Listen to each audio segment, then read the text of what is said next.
Hey Waffle Gang, I do hope you are well. My name is Mark and today we're checking out some more relationship stories, and if you do love a Reddit story, why not consider hitting that like, subscribe, maybe that notification bell too, and let's crack on with today's first story. Now, today's first story comes from Irishly Lucked, I believe, and it says, "Am I the arsehole for telling my fiance that if her cousin gets married on our wedding day, then they won't be welcome at our wedding? My fiance, Nicole, and I have chosen our wedding date, booked the venue, and notified immediate members of the family of the date and the pending save the date mailings. Nicole's cousin, Amber, found out that we had announced the date and called Nicole upset that we had booked a wedding on her wedding date. We were confused because Amber and her boyfriend weren't even engaged, but she and her boyfriend claimed that they knew that was the date they were getting married. They were going to do a courthouse wedding with their families, then wanted to come to our wedding. I told everyone. I wasn't comfortable with that because Amber's side of the family are completely self-centered, and I didn't want them to try and take over our wedding/reception. I stood my ground and told Amber and her boyfriend that if they got married on our wedding day, they wouldn't be welcome, and I'd let the planner and venue staff know that they would be turned away, and I'd be willing to hire extra staff to make sure they were refused entry. We also found out that the boyfriend lost his job, which just cements my thoughts that they're trying to get a free reception out of me and my fiance. Nicole is upset with me because they are family, but I'm just tired of Amber and her boyfriend trying to make every situation about themselves, now including our wedding. So, am I the arsehole?" Edited to give some extra information. No, we're not getting married on Halloween. Edit 2. My fiance doesn't want to share the wedding/reception for those assuming she wants to. She just doesn't want to deal with a familial fight that will break out between her side of the family and Amber's side of the family. Her parents are paying half and I'm paying a quarter. My parents are paying a quarter. We're not getting married on a weekday. The city Amber lives in has Saturday hours for the JP courts for weddings. Now, to me, it certainly feels like they're trying to use your reception for themselves because they're not even engaged yet themselves, and then suddenly are choosing the same day as you to get married. That's bizarre, isn't it? And Nicole must be just so used to this behavior because, like you said, they try to make every situation about themselves, but she really needs to just take a step back and look at this and how weird that behavior is, trying to take over someone's wedding reception. And I mean, from their point of view, turning up to your reception, can you imagine? I'd be hugely embarrassed. There's no way I'd be able to ever do anything similar to this at all. But not until the fish jump, says Not the Arsehole. Totally sounds like they're wanting a free reception, steal the spotlight with none of the monetary obligations. Red Bull Metal says Not the Arsehole. The cousin is a major arsehole for choosing to book a wedding knowing that our own cousin was getting married that day. Whoever books first is right in this situation. You booked first, and she's horrible for choosing the same day. She had 364 other days to choose from. Don't feel bad. You are 100% right. Spoonful of Rage says Not the Arsehole. You have to be firm with moochers like these. Any other day you would have announced would have resulted in them saying, "Oh, but that is our day." Oh well, guess we'll bring all our guests to your reception. Teehee. Stand your ground. I bloody love a teehee. Goddess of Wind says Not the Arsehole. Oh, this is priceless. So Amber and her boyfriend decided, without telling anyone or being engaged, that they were going to get married on the exact same day you chose. When she found out about this unfortunate wedding clash, she phoned your DF with the boo-hoo-hoos about how you've stolen her most special date and how she has the sads. But wait, she has a great idea to rescue the situation. She'll get married in the courthouse and then invite all her guests to your wedding, where they can eat all your food, sit at your tables, do their speeches, and probably push you and DF over a bit so they can sit at the head table. The fact that by doing so she gets a free reception on your dime never crossed her mind, of course. Is she planning on coming on your honeymoon too? The cheeky princess is trying to get a free wedding at your expense. Of course, she didn't want that day, she just saw an opportunity to steal your and Nicole's wedding, and she's laying on the guilt to try and force you into it. Tell her to do one and go pay for her own wedding. OP replied to that saying pretty spot on except for their guests, but I wouldn't put it past them to try it at the last minute. And one more from Finance Guy here who says, on the one hand, her idea sounds like an easy solution to a tricky problem. It seemed like it would have been a realistic solution to be the movie Bride Wars. On the other hand, your suspicions over their attempts to take over your wedding reception are not unfounded. They have few, if any, costs related to their wedding and could much more easily reschedule than you. If you were to even entertain the idea, you should ask why that date is so important to them. I'll vote not the arsehole. OP reply saying already had that convo. They said it's not about the specific date, it's about each other. I told them to pick another date and they said they wanted that date. And I'm not saying OP should do it. The thought just popped into my head that if OP was to move their wedding date, I wonder how the other couple would react then. As again, I'm not saying they should do it, but I just found that interesting on how they might react. But then OP updates the post which says, well everyone, a lot has happened in the last few weeks. Nicole's cousin and fiance have announced their wedding date, 2 weeks after ours. It came down to a comment I made in front of Nicole's twin sister, Brittany. Amber had announced their engagement and said that they were getting married in October, but no specific date. The three of us were chatting about things when Brittany brought up the announcement and mentioned how it seemed they were trying to steal the spotlight again, and I muttered about them even stealing the wedding day. Nicole had said she had talked to Brittany about it and she had, but didn't tell her that they were doing it on the same day. Brittany lost her mind about it. She three-way called Amber and Amber's mum and read them the riot act. It was both glorious and extremely uncomfortable to listen to. There's a lot of stuff between those parts of the families. Brittany told them that they had a week to figure out when in October they were getting married, other than our wedding day. Or she would tell everyone in the family what they were trying to do. Amber's mum tried to downplay it all, but Brittany wasn't having any of it, even though she's about 5 minutes older than Nicole. She was acting like she was a much older protective sister. It was a long phone call, but in the end they figured the jig was up. A few days later they announced the date, but since Amber's fiance lost his job and their families can't afford a traditional wedding, they're only inviting a small portion of their original guest list and having a Zoom wedding. Luckily, we don't get back from our honeymoon until the day after their wedding. Shucks. And one more little update which says happy news everyone. The wedding went off this past weekend and not only did my wife's cousin not get married on our wedding day, she dressed as a normal guest.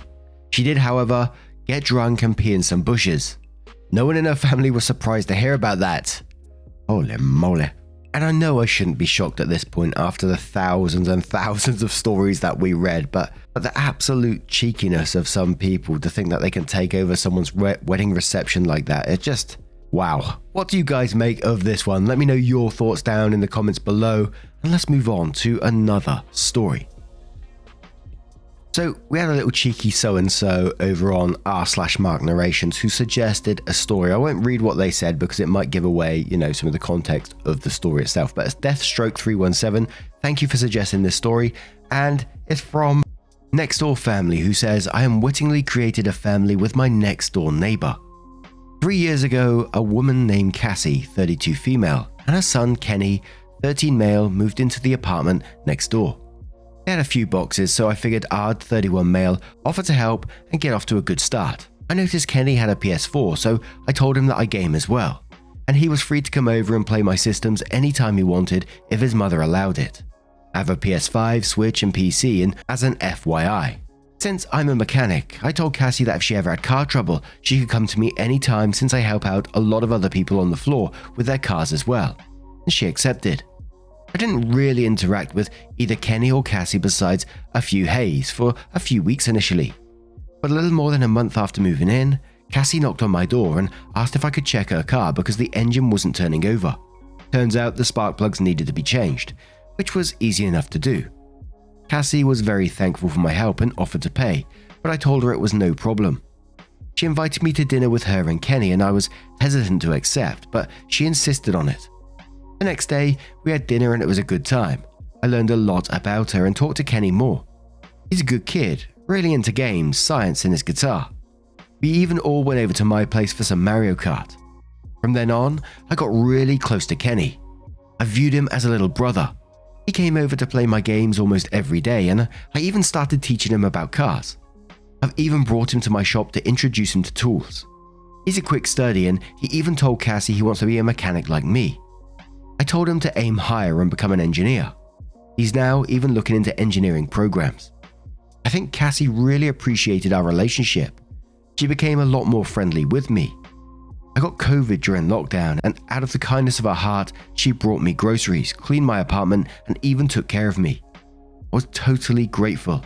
She even cooks dinner for me every night, and we all have dinner together. She even makes dinner for me when I work late and leaves it in my apartment. The other day, Kenny brought one of his friends over to his apartment. I met the friend and he said, "This is OP. He's like my dad." Not gonna lie, that took me by surprise. I always viewed Kenny as my little brother, but here he is saying that I'm like a dad to him. I asked Cassie about this and she seemed surprised I even asked. She said that she would never force that role on me, but that he did view me as his father. He even hoped that me and Cassie would get together so that we can be a real family. Cassie then said she wouldn't mind that either. I asked her if she was asking me out. She just smiled and said yes. I was surprised but said okay. We have dinner this weekend and I'm nervous as all hell. I don't want to ruin things with Cassie or Kenny. I really do love both of them, but I'm not sure how I feel about being the father figure for Kenny. It's a lot of responsibility and I'm not entirely sure I'm the guy for that. And Cassie, she's a really amazing woman. I just hope I can measure up to her expectations. In just asking Reddit, are my worries unfounded? Should I put some boundaries between me and Kenny? How do I not screw up with Cassie? And we do have an update to this post, but Reddit's already got me twitching. I'm always like, when I read these stories, I'm like, please don't be any drama in this. You know, this is too wholesome at the moment. And you're asking what you should do going forward. Just keep being yourself by the looks of it. It looks like things are going well. You've built up a friendly relationship, which is just a transition into something more. And things are going well with Kenny as well, which I think is equally as amazing. But all I can say is keep being you in this. I don't think there's anything more to say, but 87 Lonely Girl says, honestly, one of the most heartwarming good news stories I've heard on here. I really hope the date goes well for all three of you. Enjoy it. Stepped in Hairball says, relax, you've already done the hard part. You and Cassie have gotten to know each other as friends. You've gotten to know her son. You became friends first and now there is more available. But the hard part is already done and accomplished. You both know each other, faults and all, and love each other despite them. You've seen each other in less than optimal condition and they're still there for each other. As for being a father figure, you were doing that without even thinking about it. You taught Kenny life skills. You talk to him like he's a real person, not down to him just because you want to bone his mum. When he expressed interest in being a mechanic, you told him to aim higher, but in a field that matches the interest he has shown. That's what a father does. You listen to him without judgment and offer advice when needed. That's what a good father does. You are there for him. That's what a good father does. You are doing it naturally, which is the best way. So relax. Nothing changes but the title. Oh yeah, you get to kiss the girl, which is a bonus. Relax, because it's so much better when you have love and respect the other person. Relax. You've been dating for 3 years without knowing it. Now this time you need to kiss her goodnight. Old Dragon Fairy says blended families can and do work, if one doesn't force it. The fact that relationships built naturally over time is very healthy. Kenny seeing you like my dad is a way of acknowledging your healthy mentorship/role model status. A lifetime relationship needs open communication and respect. You're already doing it even if you haven't deliberately declared it. Don't overthink. Do not put up boundaries between you and Kenny beyond the obvious healthy kind like, no kid, I won't buy you alcohol of course. Keep the open communication and respect going. And one more from Padam who says, I'm a fan. Things happen so organically among the three of you. You're off to a great start already. I think if you found out that Cassie was going on a date with another man, you'd be surprised at feeling upset, but in the end, definitely supportive. So lean into this. Continue to be honest with yourself, as you have throughout the last 3 years with Cassie and Kenny. Anxiety has a way of getting us to lie to ourselves, so you should take some quiet time to figure out if what you are feeling is legit or if you are feeling nervous. Not everyone is naturally self-aware. Most of us, myself included, learned how to do this with therapy. If you decide to continue, perhaps it's not a bad idea to look into. Your feelings about moving into a possible dad versus like a dad are valid, but go on that date first. Hope the best for you three. And OP replied to that very briefly saying, they was jealous before that she went on a couple of dates with a guy the year previous and he felt a little upset by it. So clearly the feelings are there. But let's check out that update to see what happens next. Please no drama. Hey all, thanks for all the nice comments on the first post. It's weird being complimented so much, but I guess I like it, lol. Who doesn't? All this update was originally posted in r/relationships, but they won't let me post for whatever reason. People were demanding an update, so here I am. So here are some things to clarify before the update. People were asking me if I'm actually attracted to Cassie, and the answer is yes. She's one of the strongest, nicest, most considerate people I know. She constantly puts people before herself, and I always wish that someone would put her first for once. And did I mention that Cassie is super pretty? I guess I never thought Cassie would find me attractive or be interested in me in that way. Now, the update. I was nervous as hell all week, leading up to the date on Saturday. During our usual family dinners, Cassie smiled at me a lot more. I don't think Kenny noticed since he was too busy playing on his phone. Cassie not so subtly suggested to Kenny, 13 male, that he go spend a weekend with his grandparents. He didn't really want to, but she pretty much pushed him out the door, lol.